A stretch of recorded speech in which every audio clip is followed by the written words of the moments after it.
우리 청년 일부와 함께 한 공산국가로 아울리치를 다녀왔습니다. 그 나라는 선교사의 선교행위나 또 청년 크리스천들의 아울리치가 엄격하게 금지되어 있었습니다. 그러나 그 나라에도 복음을 기다리는 사람들이 있었고 아울리치 팀이 와서 사역을 해주기를 바라는 영혼들이 있었습니다. 근데 어떤 성돈 집 3층에서 아이들이 여름 성경학교를 하게 됐는데 얼마나 노래를 열심히 부르고 아이들이 율동을 잘 따라하는지 청년들이 그 아이들을 보면서 도리어 이제 영혼 가운데 힘을 얻는 거예요. 그런데 갑자기 이 3층으로요 공안과 경찰이 들이닥쳤습니다. 실제로 이런 일이 일어났습니다. 그때 그 상황 속에서 저희 팀이 또 제가 가장 중요하게 먼저 생각해야 됐던 우선순위가 있었는데 그건 저희가 아니라 선교사님과 현지 크리스천 청년의 안전이었습니다. 혹시나 이 공산국가에서 선교사님을 발견해서 선교사님을 추방할까 봐, 그리고 현지 크리스천 청년에 대해서 감시와 제재가 이어질까 봐 팀장과 또 청년은 선교사님과 현지 크리스천이 선교행위에 가담한 것이 드러나지 않도록 해야 했습니다. 그래서 팀장과 이 청년 둘이서요 팀이 가지고 있는 모든 성경책을 찍기 시작했습니다. 화장실에 간다는 핑계로 성경책을 들고 들어가서 물을 내리고 십자가를 부숴서 의미 없는 나무 조각으로 만들어야 됐습니다. 청년들은 그것을 하면서도 이 일을 하는 게 맞을까 생각을 했지만 순간적으로 그것이 선교지를 위한 판단이라는 생각이 들었고 나중에야 확인하게 되었지만 선교사님으로부터 십자가를 부수시는 게 좋겠습니다. 부셔서 창밖으로 던지고 성경책을 파쇄해야 됩니다 라는 이 메시지가 메신저로 온 걸 나중에 보게 됐어요. 우리가 그걸 보고 이거를 하는 게 하나님의 뜻이 맞았구나 라고 위로를 받았습니다. 다행히 모든 시간이 흘러 선교사님도 피신하시고 이 크리스천 청년 모두 안전하게 조사 대상에서 벗어났습니다. 그렇지만 그날 밤에 팀 모임을 하면서 성경책을 찢었던 팀장과 청년, 십자가를 부셨던 청년은 하나님 앞에서 성도로서 내가 못할 짓을 한 것과 같은 괴로움에 잠을 이루지 못했습니다. 여러분 상상해 가십니까? 해본 일이 한 번도 없겠지만 성경책을 찢고 십자가를 부시는 건 크리스천으로서 쉬운 일이 아닙니다. 그런데 그날 저녁에 기도회를 할 때 주님께서 저를 통해 우리 팀에게 이런 메시지를 주셨습니다. 제가 20살 때 읽었던 소설 중에 엔도슈 사쿠의 침묵이라는 소설이 있습니다.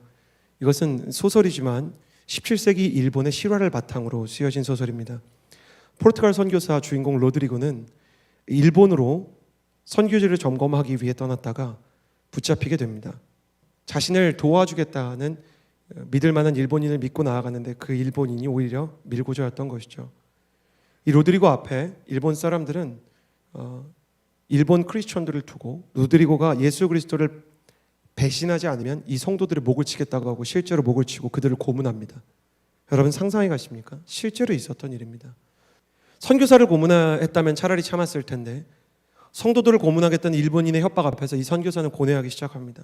근데 로드리고는 어떻게 해야 되나 고뇌하다가 성도를 살리기 위해서 동판에 새겨진 예수 그리스도의 그림을 밟고 침을 밟고 모욕을 하게 됩니다. 그때 동판에 자신의 발을 올려놓자 통증과 함께 침묵이라는 소설에서 한 번도 선교사들에게 말씀하지 않으셨던 예수 그리스도께서 등장하셔서 이런 말씀을 하십니다. 로드리고 밟아라. 나를 밟고 지나가라. 나는 너희에게 밟히기 위해서 존재하느니라. 밟는 너의 발조차 아플 것이니 그 아픔만으로 내게 충분하니라. 성도를 살리기 위해 예수님의 성화를 밟고 모욕해야 됐던 포르투갈 선교사의 마음이야말로 예수 그리스도의 마음을 닮았다는 사실을 저는 20살 때 신학생 때 읽을 때 몰랐지만 이제야 깨닫기 시작한 겁니다.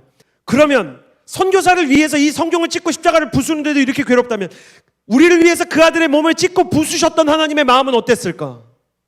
저든 팀장이든 청년이든 괴롭지만 그 상황으로 100번 다시 돌아간다 하더라도 우리 팀의 그 누구도 성경을 찢지 않을 사람이 없을 것입니다. 십자가도 부술 것입니다.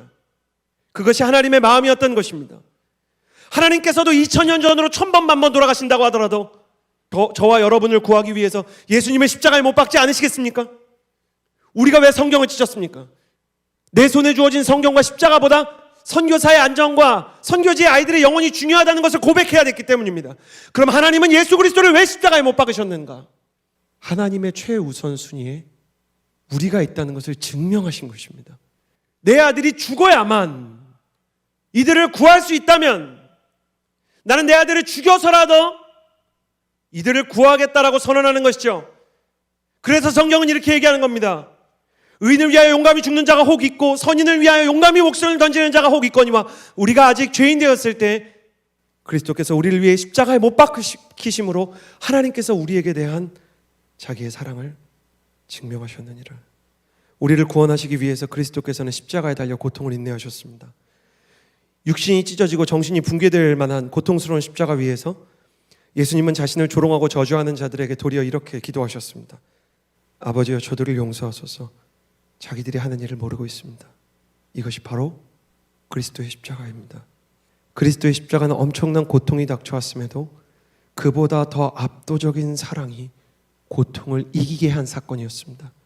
하나님이 억지로 한 게 아니라 하나님 안에 있는 사랑이, 예수 그리스도 안에 있는 우리를 향한 사랑이 너무 커서 그 사랑의 크기가 고통의 크기보다 압도적으로 컸기 때문에 하나님의 사랑이 증명되는 시간이었던 거예요. 사랑하는 여러분 축복합니다. 예수 그리스도의 십자가 안에 여러분의 가치가 있음을 믿으시기를 예수 그리스도의 이름으로 축복합니다.